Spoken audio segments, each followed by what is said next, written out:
नमस्कार विद्यार्थियों, मैं सवय सिंह आपका अध्यापक विषय भारतीय इतिहास। प्यारे बच्चों, आज हम पढ़ने वाले हैं अपने सोशल साइंस बुक जो है कक्षा 7 का दूसरा पार्ट आज हम शुरू करने जा रहे हैं। ये जो पार्ट है इसका फर्स्ट चैप्टर ही आज हम ले रहे हैं। इस पार्ट का जो डेफिनेशन जो इसका हेडिंग है यह है आपके नए राजा और उनके राज्य।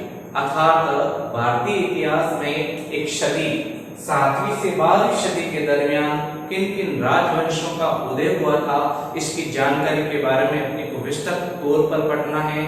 साथ ही ये जो पाठ है, इस पाठ से आपको ये सीखने को मिलेगा कि भारत में जितने भी राजा हुए हैं उनका किस टर्म्स एंड कंडीशन के साथ में वो राजा बने हैं, राजा बनने से पहले वो क्या हुआ करते थे और उनका कार्य क्या हुआ करता था। राजा की बहुत सारी डिटेल हम इस चैप्टर के माध्यम से पढ़ने वाले हैं। राजा का साम्राज्य पढ़ेंगे, हम वंश पढ़ेंगे, ऐतिहासिक जानकारी पढ़ेंगे, उनसे संबंधित स्रोत या फिर प्रशस्तियां पढ़ेंगे, उनके द्वारा दिए गए भूमिदान के बारे में पढ़ेंगे। इसके साथ ही हम राजाओं की उपाधियों के बारे में भी जानकारी लेंगे। शुरू करने जा रहे हैं पाठ संख्या 2, नए राजा और उनके राज्य। प्यारे बच्चों, ये जो पाठ हम ले रहे हैं तो किसी न किसी सदी से संबंधित है। तो ये जो पाठ है डिपेंड है आपके 7वीं से 12वीं सदी। अगर हम भारतीय इतिहास की बात करें तो 8वीं सदी से 12वीं सदी, 8वीं सदी से 12वीं सदी के काल को, ऐतिहासिक काल को राजपूत काल के नाम से जाना जाता है। राजपूत काल या राजपूत एज के नाम से जाना जाता है। इस काल के दरमियान भारतवर्ष में जिन नए राजवंशों का पराभव हुआ उनमें जो प्रमुख राजवंश बताए जाते हैं, जिनमें परमार, प्रतिहार, चाहमान, राष्ट्रकूट प्रमुख रूप से देखने को हमें मिलते हैं। साथ ही हम इन प्रमुख राजवंशों की हर एक ऐतिहासिक कड़ियों के रूप में जानकारी लेंगे विस्तृत तौर पर। तो शुरू करने जा रहे हैं। पहला पॉइंट, 7वीं सदी से 12वीं सदी में भारत में अनेक राजवंशों का पराभव हुआ, उदय हुआ। इनमें से जो प्रमुख राजवंश हैं उनके नाम जो है प्यारे बच्चों आपके क्वेश्चन के माध्यम से आपको पूछा जा सकता है कि 7वीं से 12वीं सदी के दरमियान किन किन राजवंशों का उदय भारत में हुआ। तो सबसे पहले नाम आता है गुर्जर, प्रतिहार। अब इनके साथ में गुर्जर एडप्ट क्यों हुआ है इसकी भी हम जानकारी लेंगे। बाद में परमार, प्रतिहार, इन दोनों का शाब्दिक अर्थ भी आपसे पूछा जा सकता है। और उसके बाद में चालुक्य जो राजपूत राजा हैं, इनके वंश को और किस नाम से जाना जाता है, इनमें सर्वप्रसिद्ध राजा कौन सा हुआ था, ये सवाल आपसे पूछे जा सकते हैं। उसके बाद में चाहमान जो है ये बदलकर किस वंश के रूप में प्रसिद्ध हुआ, जैसे चाहमान से बदलकर चौहान हुआ। और उसके बाद में राष्ट्रकूट जो दक्षिण भारत से निकला हुआ एक वंश था, जो बाद में राठौड़ वंश के नाम से प्रसिद्ध हुआ। उसके बाद में पाल वंश, चेर वंश, चोल वंश, अन्य वंशों के बारे में हम जानकारी लेंगे। साथियों, प्यारे बच्चों, ये जो पार्ट है, इस पार्ट के अंदर शुरुआत चैप्टर जो है इसमें आपके भारतीय इतिहास का एक मैप भी दिया गया है। मैप में प्रमुख राजवंशों को दर्शाया गया है और राजवंशों से संबंधित क्षेत्र के बारे में आपसे क्वेश्चन पूछा जा सकता है। हम मैप भी इसी पार्ट के दरमियान ही डिक्लेयर करेंगे। शुरू करने जा रहे हैं कि 7वीं से 12वीं शताब्दी के मध्य जो नए राजा बने हैं, राजवंश बने हैं, राजा बनने से पहले वो क्या हुआ करते थे। तो 101% भारतीय इतिहास के अंदर ये जानकारी हमें पढ़ने को मिलती है। इतिहास गवाह है कि कोई भी राजा बनने से पहले वह सामंत रहा होगा। भारतीय इतिहास में 70 से 80% जो राजा हमें देखने को मिलते हैं वो शुरुआती समय के अंदर जो कार्य करते थे वो सामंत कहलाते थे। क्या कहलाते थे? सामंत कहलाते थे। अब सामंत क्या होता है, सुनिए, इस चीज को अपने को एक्सप्लेन करना है कि एक क्षेत्र है, क्षेत्र का एक राजा। अब राजा जो है एक क्षेत्र शासन करता है। अब राजा की जो इनकम होती है वो होती है आपके भू राजस्व से। इनकम मतलब होती है आय। आय जो होती थी बड़े पैमाने पर वो होती थी राजस्व से। राजस्व का मतलब होता है राजा के द्वारा जनता के ऊपर लगाए गए जो कर है उनके माध्यम से राजा को इनकम प्राप्त होती थी। अब राजस्व या भू राजस्व को कलेक्ट करने का काम जो करते थे उसे सामंत के नाम से जाना जाता था। सामंत ही वो व्यक्ति थे जो राजा के द्वारा निर्धारित किए गए कर को संग्रह करते थे। जब ये कर को संग्रह करते थे, जैसे एग्जाम्पल के तौर पर मैं बताता हूं कि एक सामंत जो है इसके अंतर्गत 400 से अधिक ग्राम आते थे, गांव, जहां से वो टैक्स कलेक्ट करता था। जब मान लो सपोज करो कि एक सामंत के पास में 400 बोरी अनाज आया है, 400 बोरी अनाज आया है। अब यहां से 400 बोरी अनाज कलेक्ट करके सामंत जो है इन 400 बोरियों को राजा के पास पहुंचाता था, लेकिन सामंत इतने तेज तर्रार बुद्धि वाले होते थे कि इन 400 बोरियों में से मात्र 100 या 150 बोरियां ही राजा के सुपुर्द गिफ्ट के तौर पर पेश किया करते थे। जितनी भी बोरियां बची हुई है अनाज की वो अपने पास में रख लेते थे। ऐसा करते करते हर एक सामंत की स्थिति जो है ये प्रबल होती गई। क्या होती गई? प्रबल होती गई। जब स्थिति इनकी प्रबल होती गई, जब राजा को इनके बारे में पता चलता था अंत में, तब तक बहुत ज्यादा देर हो चुकी होती थी। और जब राजा की स्थिति डावाडोल हो जाती थी, उस समय यह सामंत अपने आप को एक स्वतंत्र राजा घोषित कर देता था। इस प्रकार भारतीय इतिहास में अनेकानेक सामंत जो है बाद में राजा बन गए और अपने वंश की स्थापना कर चुके थे। जब सामंत इनकी शक्ति में वृद्धि हो जाती थी, इनकी शक्ति जो है वो वृद्धि हो जाती थी, प्रबल हो जाती थी, सुदृढ़ हो जाती थी, तो इनके द्वारा जो उपाधियां अंगीकार की जाती थी, उपाधियों के अंदर नाम आता है महासामंत। महासामंत की उपाधि ये अंगीकार करते थे और इन्हें महामंडलेश्वर के नाम से जाना जाता था। महामंडलेश्वर के नाम से भी इन्हें उद्बोधित किया जाता था। ये इनके शक्तिशाली होने का प्रमाण बताता है। और इस प्रकार सामंत अपने आप को रिप्रेजेंट कर देता था एक राजा के तौर पर। और इसी प्रकार भारत में अनेक नए राजवंशों का उदय होना बताया जाता है। अब हम बात करते हैं कि सामंत जो राजा बन गया है, राजा बनने से पहले जो ये जितना भी कर है वो राजा को रिप्रेजेंट करता था, तो उस समय राजा का मान रखने के लिए अनेक प्रकार के उपहार भी देता था, ताकि राजा जो है वो सामंत के प्रति दयालु बना रहे, उसकी कृपा दृष्टि किसके ऊपर बनी रहे? सामंत के ऊपर बनी रहे, ताकि इसके दिमाग में जो खुराफात आइडिया चल रहे हैं वो राजा जान नहीं सके। ऐसी स्थिति में सामंत क्या बन जाता था? राजा बन जाता था। और अब हम बात करते हैं कि इस पाठ के अंतर्गत बताए गए जो वंश हैं इनकी संक्षिप्त जानकारी मैं आपके सामने रखने जा रहा हूं। जैसे सबसे पहले हम बात करते हैं परमार। परमार जो वंश है इनका शाब्दिक अर्थ क्या होता है? पर का तो मतलब होता है शत्रु मार यानी मारना, शत्रु को मारने वाला, शत्रु को मारने वाला। शत्रु को मारने वाला क्या कहलाता था? परमार कहलाता था। अब परमार राजाओं में जो प्रसिद्ध राजा हुआ था उसका नाम बताया जाता गंधर्वसेन, और गंधर्वसेन का जो प्रसिद्ध बेटा हुआ था उसे विक्रमसेन के नाम से जाना जाता है, जिसने विक्रमादित्य की उपाधि धारण की थी। उसके बाद में नाम आता है प्रतिहार। क्या नाम आता है? प्रतिहार। तो प्रतिहार राजवंश जो है इसकी नींव पड़ती है भारतीय इतिहास में 550 ईस्वी में। प्रतिहार वंश जो है इसका शाब्दिक अर्थ होता है द्वारपाल।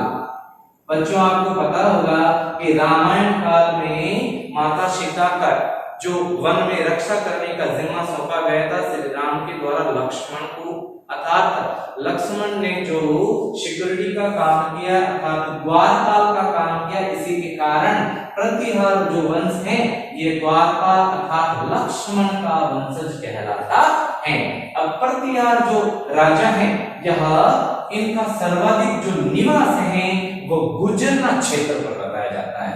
इस क्षेत्र पर गुजरना क्षेत्र पर इनका निवास बताया जाता है, इसके कारण इनका नाम पड़ गया गुजर प्रतिहार। अब गुजरना क्षेत्र कौन सा? जोधपुर का दक्षिणी इलाका जैसलमेर जालोर है, इसके साथ में पाली का क्षेत्र बाड़मेर और जैसलमेर के कुछ भाग मिलकर क्या बनाते हैं? गुजरना क्षेत्र। तो हमने यहाँ पर प्रतिहार वंश की जानकारी ली। अब प्रतिहार वंश का जो मूल पुरुष है, प्रतिहारों का मूल पुरुष बताया जाता है हरिश्चंद्र को। बच्चों आपसे ये पूछा जा सकता है। और सबसे इंपॉर्टेंट अगर शासक बताया जाता है प्रतिहार वंश का, तो उसका नाम बताया जाता है नागभट्ट।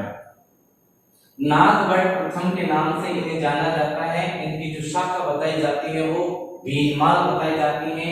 नागभट्ट प्रसिद्ध राजा हुआ था गुर्जर प्रतिहार वंश के समकक्ष। हमने प्रतिहार वंश की जानकारी ली। अब हम बात करते हैं चहामान वंश।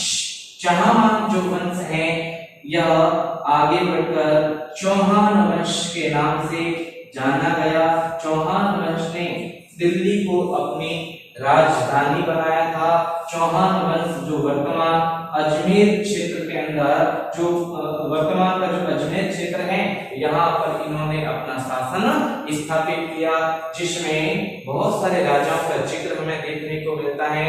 जिसमें अगर मोटा मोटी तौर पर नाम ले उन राजाओं का, जिनमें विग्रहराज चतुर्थ है, अजय राज है, अर्णोराज है, पृथ्वीराज तृतीय है, इनकी जानकारी हमें चहामान वंश के साथ में पढ़ने को मिलती है। उसके बाद में बात करते हैं राष्ट्रकूट। यह राष्ट्रकूट ही जो वंश है इसे राठौर वंश के नाम से जाना जाता है। राठौर वंश के नाम से जाना जाता है क्योंकि मैंने पहले आपको सामंत समझाया था, तो राठौर वंश के शासक भी चालुक्य राजाओं के सामंत हुआ करते थे। राठौर वंश का संस्थापक किसे कहा जाता है? तो राठौर वंश का जो संस्थापक हमें देखने को मिलता है, इसे दंती दुर्ग के नाम से जाना जाता है। और दक्षिण भारत से निकलने वाला जो वंश बताया जाता है इसे राष्ट्रकूट वंश के नाम से जाना जाता है। दंती दुर्ग ने राजा बनने के बाद में हिरण्यगर्भ इसने एक अनुष्ठान करवाया। अनुष्ठान एक पूजा पाठ होता है पंडितों के द्वारा, इसका नाम है हिरण्यगर्भ। हिरण्यगर्भ नाम का एक अनुष्ठान करवाया और अपने वंश की स्थापना की। आगे बढ़ते हैं पाल वंश।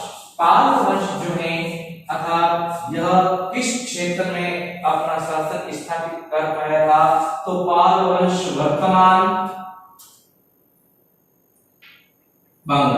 वर्तमान बंगाल जो है यहीं पर पनपा था पाल वंश। पाल वंश का अगर आपको संस्थापक पूछ ले, संस्थापक किस नाम से जाना जाता है पाल वंश का? तो इसे गोपाल के नाम से जाना जाता है। अब पाल वंश के अन्य शासक कौन कौन हुए? तो इनमें गोपाल, देवपाल, धर्मपाल, महिपाल, इनके प्रमुख राजाओं के नाम हमें देखने को मिलते हैं। और उसके बाद में बात करते हैं चालुक्य। चालुक्य वंश जो है यह कहाँ पनपा था?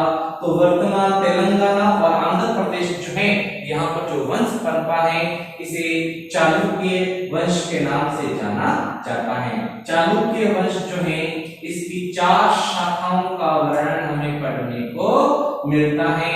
पहली शाखा कौन सी है, दूसरी शाखा कौन सी है, तीसरी शाखा कौन सी है और चौथी शाखा कौन सी हमें देखने को मिलती है। प्यारे बच्चों ध्यान से सुनना, इससे सवाल निकल कर आ सकता है अपने लिए। तो चालुक्यों की जो शाखा हमें देखने को मिलती है, पहली है वेंगी के चालुक्य, दूसरी है वातापी के चालुक्य, तीसरी है बादामी के चालुक्य और चौथी जो बताई जाती, पहली वेंगी हो गई, वातापी हो गई, तीसरी बादामी हो गई और चौथी जो शाखा बताई जाती है वो बताई जाती है कल्याणी। कल्याणी के चालुक्य। और प्रसिद्ध राजाओं की बात करें चालुक्य वंश के तो नाम बताया जाता है आपके पुलकेशिन। पुलकेशिन द्वितीय इस वंश का सबसे शक्तिशाली राजा हमें देखने को मिलता है। तो साथियों, हमने प्रमुख राजवंश, इनकी ऐतिहासिक जानकारी, क्षेत्र और सामंत जो हैं इन्हें डिटेल्स सहित पढ़ा है। अब हम बात करते हैं कि ये जो नए राजा बने हैं इन्होंने अपने साथ में कौन कौन सी उपाधियां धारण की हैं। तो राजा बनने के बाद में जो राजा हैं इन्होंने अपने नाम के साथ में जो सरनेम जोड़े हैं, मोटे तौर पर अपने आप को कई बार तो देवताओं के तुल्य बता देते थे, कई बार बहुत ही घातक मोटा मोटी तौर पर उपाधियां ग्रहण करते थे। राजाओं के जो द्वारा जो उपाधियां ग्रहण की जाती थी उस समय, तो पहली उपाधि है महाराजा धीराज, राजाओं का राजा। महाराजा धीराज का मतलब होता है राजाओं का राजा।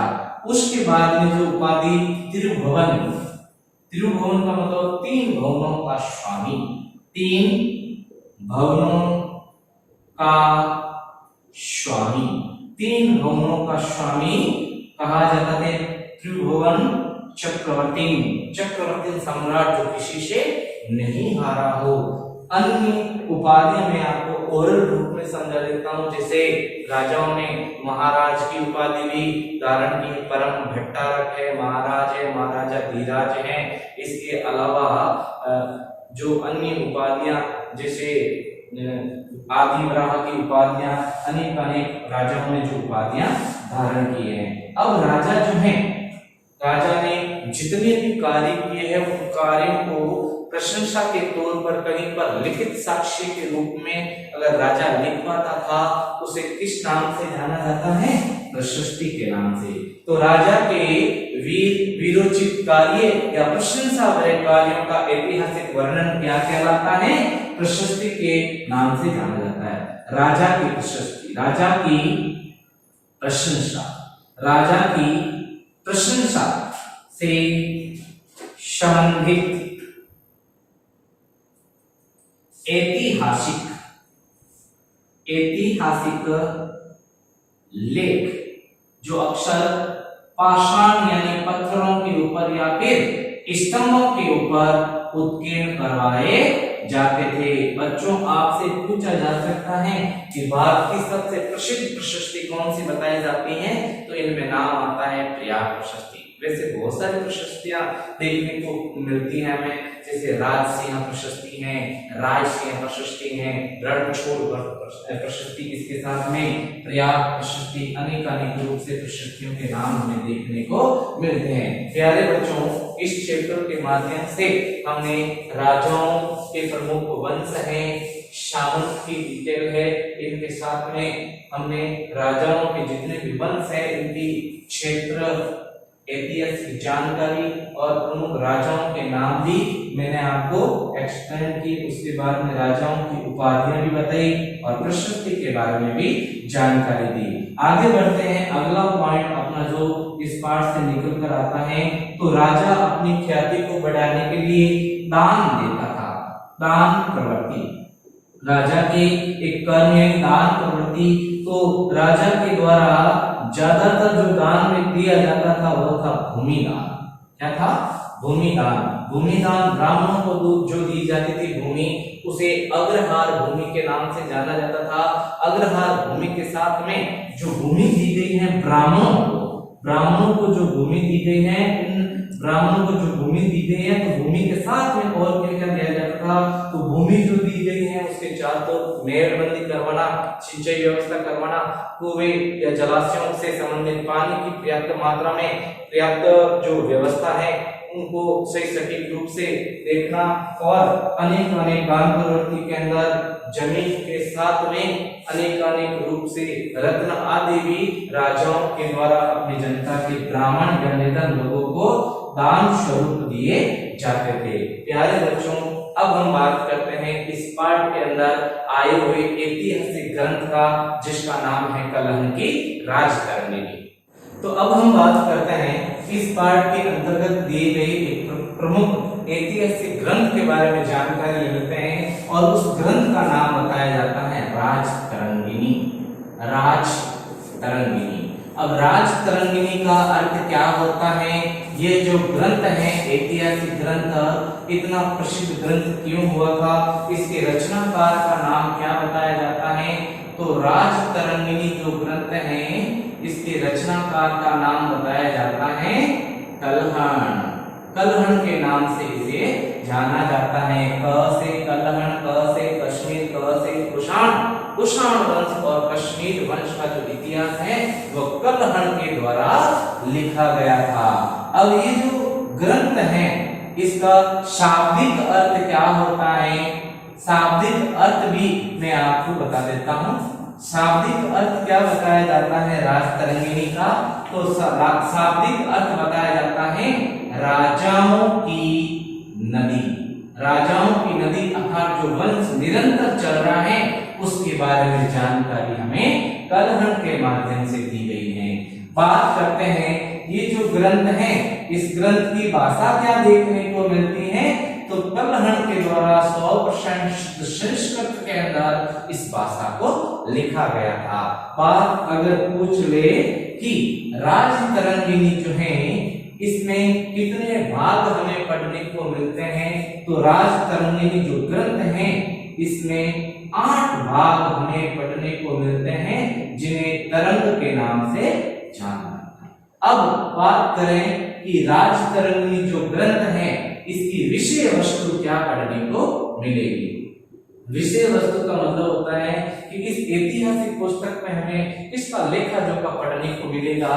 तो ये जो राजतरंगिणी ग्रंथ है, इसमें कश्मीर का इतिहास, कश्मीर का इतिहास, इसमें कश्मीर का इतिहास, साथ ही कारकोट वंश, कारकोट वंश और लोहार वंश, लोहार वंश का जो इतिहास है हमें किस पुस्तक से जानने को मिलेगा?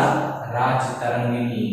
भारतीय टूरिज्म में सबसे प्रसिद्ध जो जगह जिसका नाम कश्मीर, और कश्मीर को जो ध्येय वाक्य दिया गया है टूरिज्म डिपार्टमेंट के द्वारा, वह है इनक्रेडिबल इंडिया। कश्मीर जिसे धरती पर स्वर्ग के नाम से जाना जाता है, और यहाँ पर जो पार्क है जैसे निशात पार्क है, शालीमार बाग है, मुगल गार्डन है, डल लेक है, आपके लाल चौक है, बहुत ही प्रसिद्ध बताया जाता है। घूमने के नजरिए से तो बहुत ही प्रसिद्ध है कश्मीर। तो कश्मीर का इतिहास, कारकोट वंश, लोहार वंश आदि की जानकारी हमें राजतरंगिणी में मिलती है। बात इस कल्हण की कर लेते, जो रचनाकार रहा है, यह कल्हण जो है यह राजाश्रय, राजाश्रय का अर्थ क्या होता है बच्चों? राजाश्रय में नहीं था, अर्थात कोई भी इतिहासकार उठाकर देख लो वो किसी न किसी राजा का इतिहास लिखता है, और जो इतिहासकार है वह राजा का इतिहास कभी भी गलत नहीं लिख सकता है। राजा ने कितने भी बुरे कार्य किए हो, लेकिन ऐतिहासिक जो ग्रंथ है उसमें राजा को बढ़ा चढ़ाकर पेश किया जाता है। लेकिन कल्हण जो है ये किसी भी साम्राज्य से राजा के दरबार से नहीं जुड़ा था, इसलिए इसने जो ये इतिहास लिखा है पुस्तक का नाम राजतरंगिणी। यह इतिहास आपके निष्पक्ष इतिहास कहलाता है। निष्पक्ष इतिहास, निष्पक्ष इतिहास की एकमात्र, निष्पक्ष इतिहास का एकमात्र ग्रंथ जो है इसे किस नाम से जाना जाता है? राजतरंगिणी, राजतरंगिणी के नाम से जाना जाता है। अब राजतरंगिणी की जो रचना है यह किस समय इसकी रचना की गई थी? तो राजतरंगिणी की जो रचना है कल्हण के द्वारा सन 1147 ईस्वी से लगाकर 1149 ईस्वी के दरमियान इस ग्रंथ की रचना की गई है। अब निष्पक्ष इतिहास लिखने के लिए जो कल्हण है, कल्हण ने स्रोत कौन कौन से, यानी ऐतिहासिक स्रोत कौन कौन से किसके द्वारा जो इनका हेल्प लेकर ये इतिहास लिखा है, तो ऐतिहासिक स्रोत के माध्यम से यह पुस्तक अपने सामने आती है, जिसमें प्रमुख रूप से शिलालेख, स्तंभ लेख, यात्रा वृत्तांत,